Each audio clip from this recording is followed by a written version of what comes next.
There is a skill so rare, so quietly devastating, that the people who possess it never need to announce it.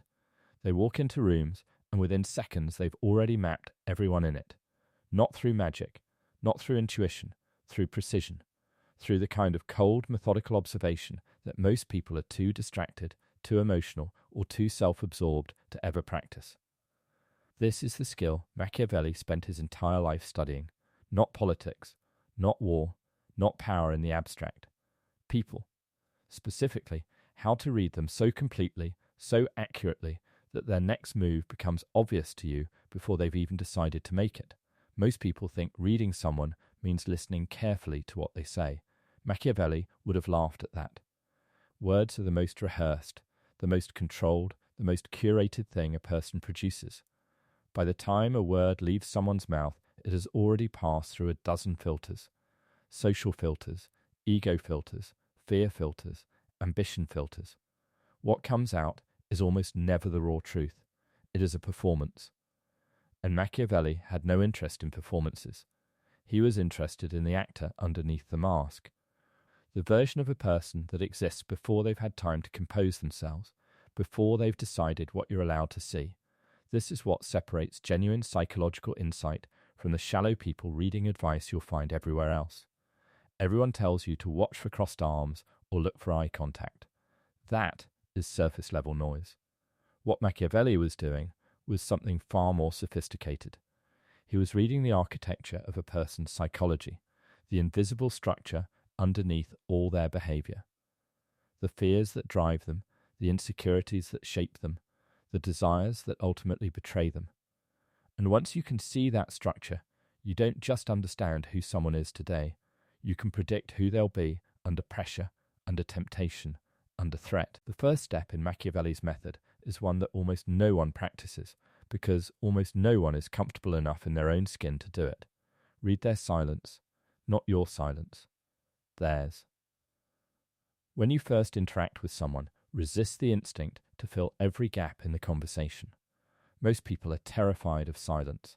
It feels awkward, it feels like failure, it feels like an invitation for judgment.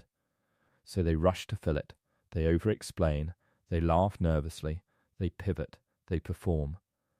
And in doing all of that, they hand you everything. The pause before someone answers a simple question is one of the most information-dense moments in any interaction. That half second, that full second, that almost imperceptible hesitation tells you whether a person is thinking or calculating. There is a difference, and it is a critical one. Thinking is spontaneous. Calculating is strategic. The person who is genuinely thinking through their response will often look slightly unfocused, their eyes drifting as they access memory or consideration. The person who is calculating will maintain composure just a beat too deliberately. Their stillness is controlled rather than natural. It is the difference between someone who has nothing to hide and someone who is deciding what to show you. Machiavelli understood that the most dangerous information is the information people don't intend to give you, and silence, weaponized correctly, extracts it every single time. If you hold your silence just a moment longer than social convention demands, something extraordinary happens. The other person starts to feel the weight of the space between you. And because most people interpret silence as disapproval, as suspicion, as judgment, they rush to neutralize it. They say more than they meant to. They clarify things that didn't need clarifying. They explain motivations you never asked about. And suddenly, you know not just what they think, but what they're afraid you think about them. That anxiety-driven oversharing is a direct window into their deepest insecurities. All you did was wait. This is not a passive technique. Holding silence under social pressure requires enormous internal discipline. It requires you to resist every conditioned instinct to be agreeable, to be warm, to smooth over the discomfort. But that discomfort is the point. Machiavelli didn't optimize for likability in the moments where he needed information. He optimized for clarity. And silence, used correctly, creates more clarity about a person's psychology than hours of conversation ever could. The second step moves from what people don't say to how they move through a social hierarchy. Watch how they calibrate to power. Every person in every room is constantly, unconsciously, running a calculation about where they stand relative to everyone else. Who has status, who has influence, who matters and who doesn't. And the way someone performs this calculation tells you something fundamental about their worldview, their ambitions, and their deepest psychological needs. When you first introduce yourself to someone, notice the sequence of their interest. Do they ask about you before establishing themselves? That signals genuine curiosity and often a degree of social security. Do they immediately begin positioning, establishing credentials, name-dropping, signaling their own relevance? That signals status anxiety. They feel threatened by the unknown, and they're managing that threat by staking their territory before you can define it for them. Do they challenge you subtly, testing your reactions, probing for weakness?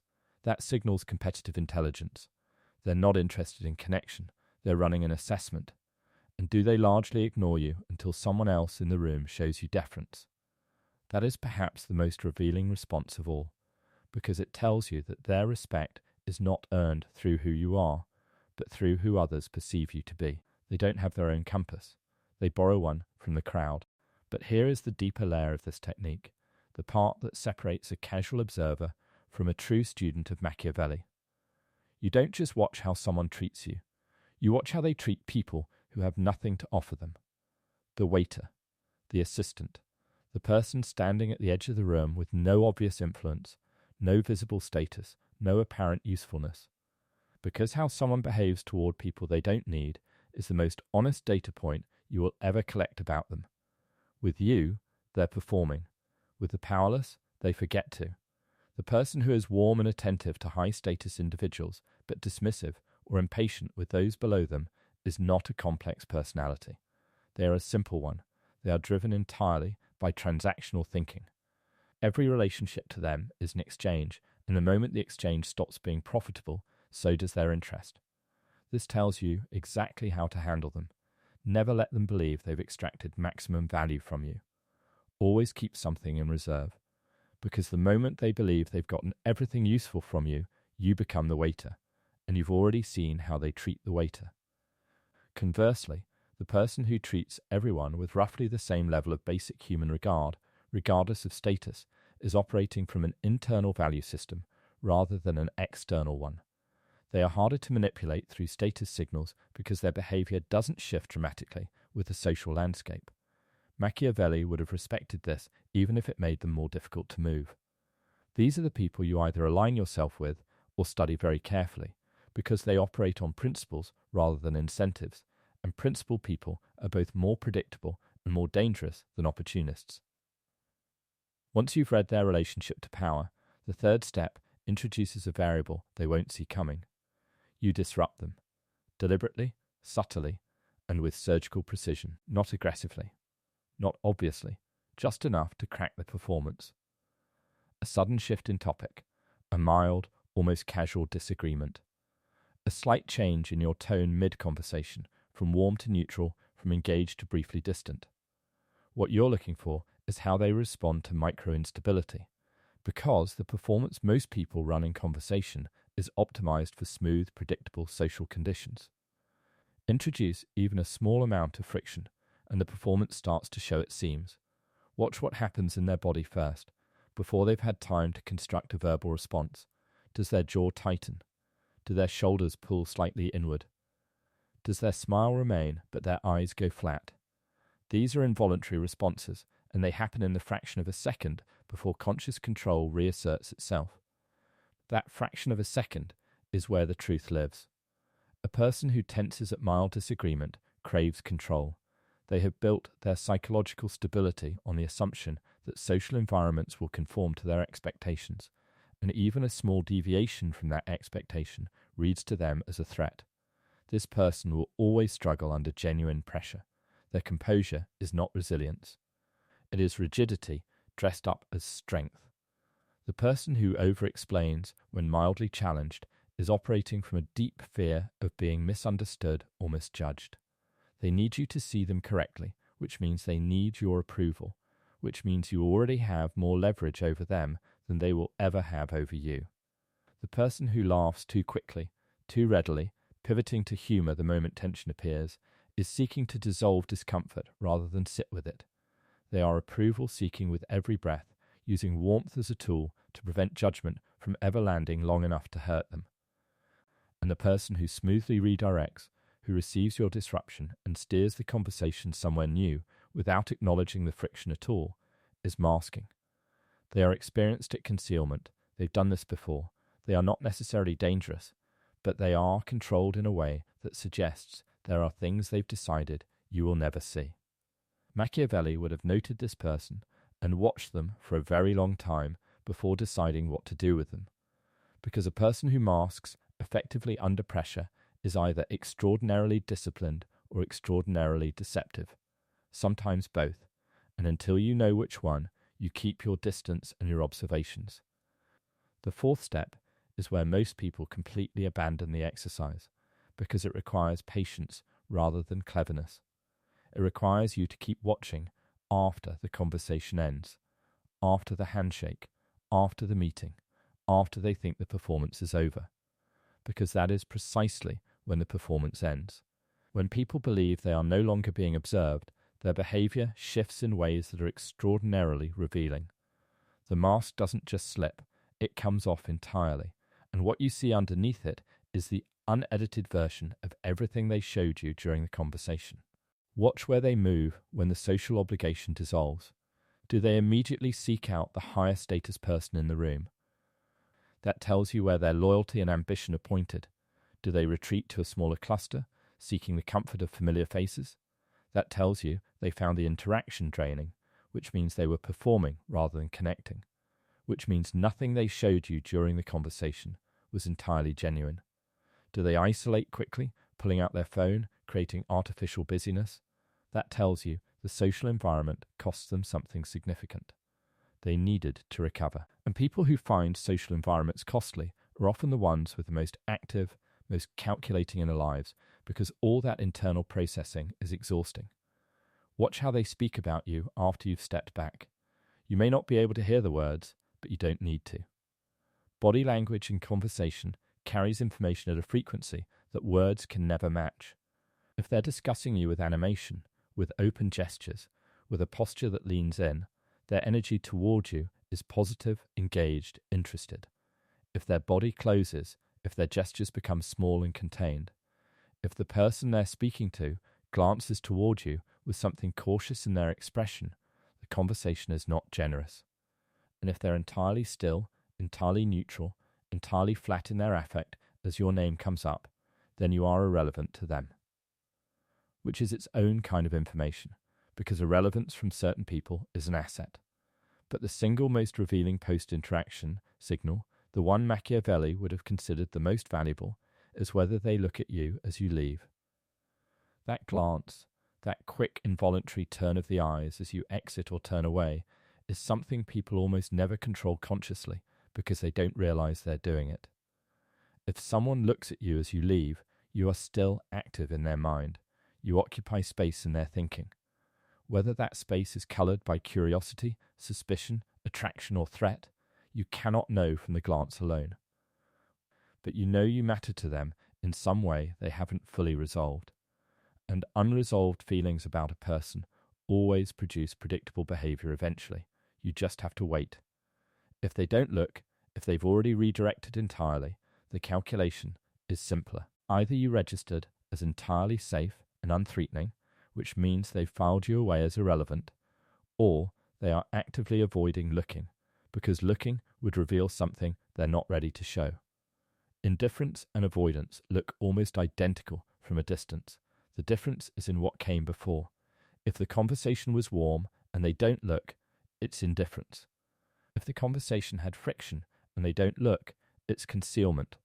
Read the context, not just the signal. The fifth step is the one that collapses everything else into a single point of clarity. It is the step that takes all of your observations, all of your silence, all of your disruptions, all of your post-interaction watching, and organizes them around one central question. What is this person most afraid of? Not their surface anxieties, not their stated concerns, their primal fear. The one that runs underneath every decision they make, every relationship they form, every mask they wear. Because once you find that fear, you don't just understand the person, you hold the architecture of their entire psychology in your hands. Every behavior that seemed random becomes coherent. Every overreaction that seemed disproportionate finds its source. Every pattern that seemed inconsistent reveals its underlying logic. Because human beings do not behave randomly. They behave in response to internal pressures that they themselves are often not consciously aware of. And the most powerful of those pressures is always fear. Not ambition, not desire, fear. Because ambition can be satisfied and desire can be redirected, but fear is relentless. It never sleeps. It colours every interaction, distorts every perception, and drives behaviour in ways that are almost mechanical once you know what you're looking at. The person who constantly name drops, who inserts their accomplishments into conversations where they were never invited, who steers every discussion back toward their own relevance, is not arrogant. Arrogance would be comfortable with silence on the subject of itself. This person is terrified of being seen as ordinary, terrified that if they stop broadcasting their significance, even for a moment, the world will correctly assess them as unexceptional and move on without them.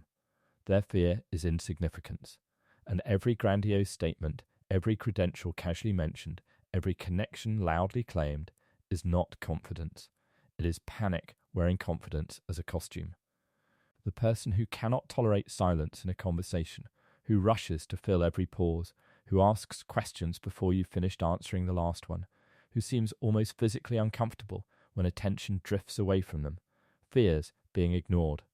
Not disliked, ignored. There is a distinction, and it matters enormously. The person who fears being disliked will adjust their behaviour to please you. The person who fears being ignored will escalate their behaviour to command you. One is manageable through warmth. The other requires a carefully controlled supply of attention. Give them too much, and they become dependent and demanding. Give them too little, and they become erratic and unpredictable. The correct amount is always just slightly less than they want, delivered just consistently enough that they never fully lose hope. The leader who micromanages, who cannot delegate without following up obsessively, who inserts themselves into decisions that were already handled competently, is not detail-oriented.